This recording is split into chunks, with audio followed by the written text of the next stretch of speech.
This is a rebellion, isn't it? I rebel. Hey, what's up everyone, it's River Thames and welcome to another hero testing video. Today we're going to be testing Jyn Erso from the Rogue One Scarif DLC to find out how powerful she really is. If you're new to my channel and enjoy this video, be sure to leave a like and subscribe to keep up to date with the series. I'm going to start structuring this series similarly to how I done the Krennic test, where I quickly explain how to use the hero I'm focusing on and what their abilities are.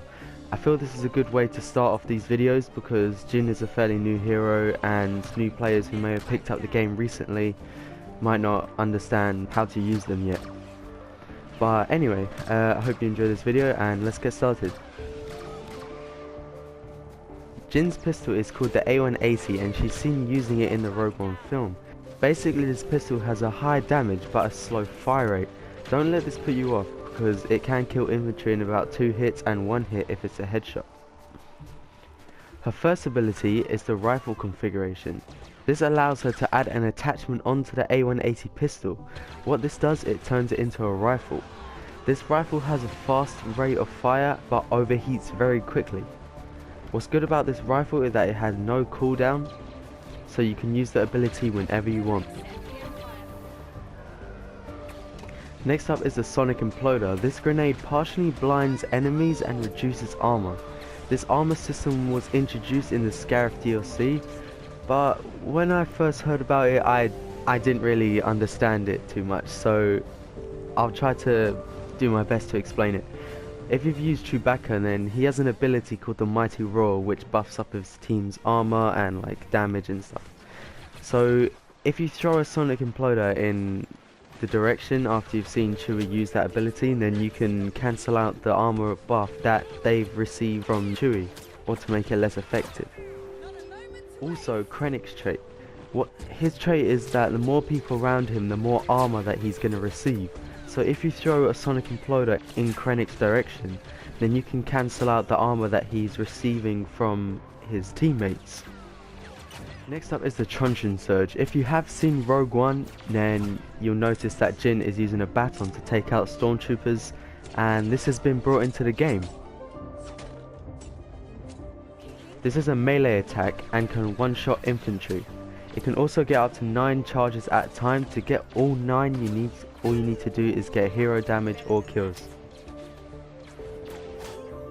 What's good about the baton is that it has quite a large hitbox, so you can get a few mod kills, maybe in hero hunt, if like they all coming through the same door, which can be really useful. So that's basically it for how Jyn works. If you're enjoying the video so far, then be sure to leave a like and subscribe.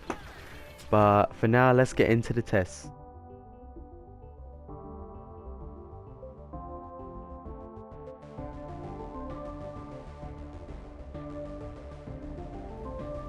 Alright, so the first test is kind of a tactical one. So once you've overheated your pistol, you can just switch onto your rifle configuration and the overheat won't pass.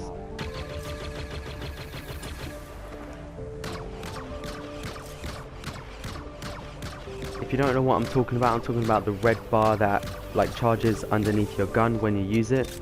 I think this is really useful to know because the rifle configuration overheats really quickly, and if there's a lot of enemies around you and you miss the cooling flush, then you can just switch into that pistol and then like go to work.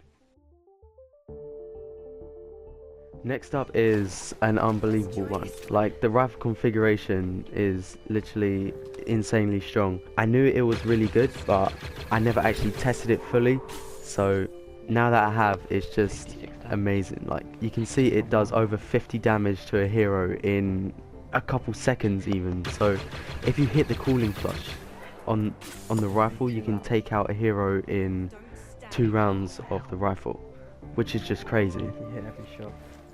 I actually timed how long the rifle configuration lasts, and is exactly 1.25 seconds. That is literally insane. To do the amount of damage that it does in 1.25 seconds, oh my god, that is ridiculous. Imagine if you hit every shot of this rifle configuration on the hero, and you can see from Bosk's point of view that your health just drops so quickly.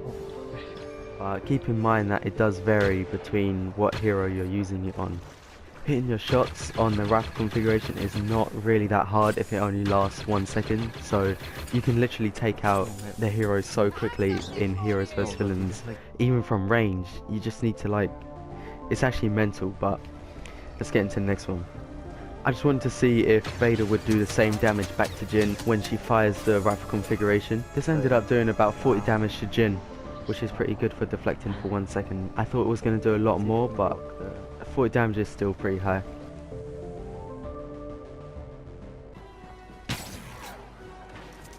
Next shot. All the practice, no even hit me now. Oh my god! You were saying?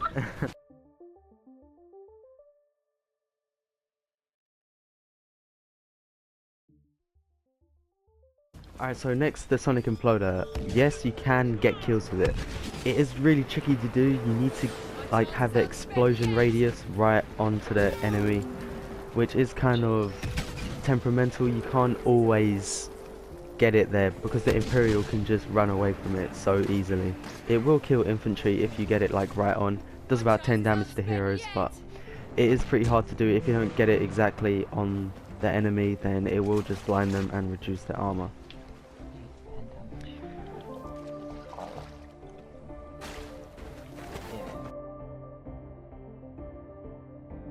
Next I wanted to see if the Sonic Imploder with a direct hit would kill through Bacta, and this was really disappointing because it didn't, which just makes the Sonic Imploder even more weak than I already think it is.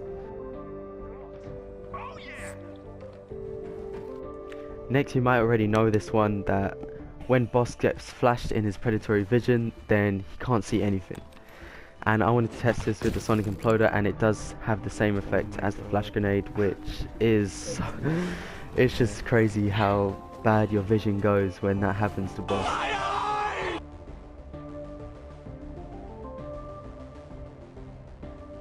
This one was actually kind of weird. I wanted to see if the Sonic Imploder would break the shield, but instead it actually went through the shield and killed the player. And I didn't really know what happened here. I was thinking maybe it went under the water, and then because the shield was in the water, and then it went into the shield that way. So I tested it a few times with like Krennic as squad shields and some more times with the personal shield, and it didn't kill. So I'm gonna say that it can't go through a shield, but when it does hit the shield, it does about 50 damage to the shields. So it is useful to throw it at a shield still.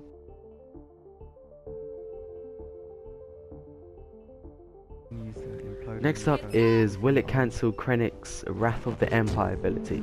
If you don't know what that ability is, Krennic gives nearby people and himself bonus armor / health. He gives himself 10 extra health, and like and infantry they give double health, but it reduces over time. So I wanted to see if this 10% health increase would get cancelled out. And yes, it does, because the Sonic Imploder does do about 10 damage if you get it onto the hero directly.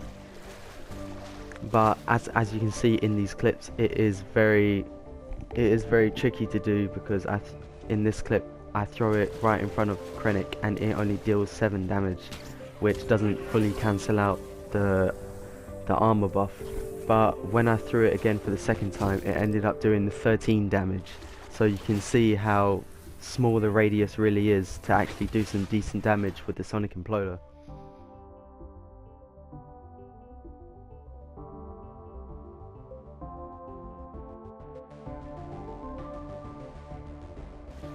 Next up is the Truncheon Surge. This one I tested a few times because I was having some issues with lag and stuff. So once you get up to 9 charges, you can do this by dealing hero damage or getting kills. And I want to see if you could use all of the 9 charges at once. I want to see this because it makes it easier to clear out a hallway or face off against a hero, because I wouldn't want to use all the 9 charges and then it say stop after I've used 4 to avoid the spam. But clearly this isn't the case, because it does work. You can use 9 all at the same time. The animation doesn't always show because you're doing it really fast, and they do 10 damage each hit to a hero. He's on 20 health because he used the armor buff before, which gives him an extra 10, so technically he had 110 health, and the batons did 90 damage. so he's left with 20. As you can see, when you use the Truncheon Surge on the hero, because you're dealing hero damage, your trait increases. So this got me thinking that if you do hero damage with the Truncheon, will you get a Truncheon in return, which ultimately gives you unlimited Truncheons? But that wasn't the case, no. Yeah, I missed a few, but I can still. May the force be with us. After I've used them and my trait is at level 3, it doesn't cool down, and after this I didn't realise, but I looked at the hero selection screen, and at the bottom it says gain extra charges of Truncheon Surge with kills or hero damage. Truncheon increases the trait but does not give any charges. So that basically means you can't get Truncheons based off doing hero damage with the Truncheon in the first place. Oh, I'm saying Truncheon so much. But I got a quick clip here of how effective Jyn can be using the Truncheon and dealing hero damage. Basically, my advice would be, if you run out of Truncheons at close range with Krennic, you just need to shoot them with the pistol or the rifle configuration, and it will go up like really quickly if you're at trait level 3. So I hope you guys enjoyed this video. Be sure to leave a like and subscribe if you've enjoyed. I'm thinking of changing this series to just testing heroes in general, so there's a lot more variety. I hope you guys learned something new about Jyn that you didn't learn before. I hope you all had a great new year, and I'll see you in the next video. Thanks for watching, and I'll see you soon.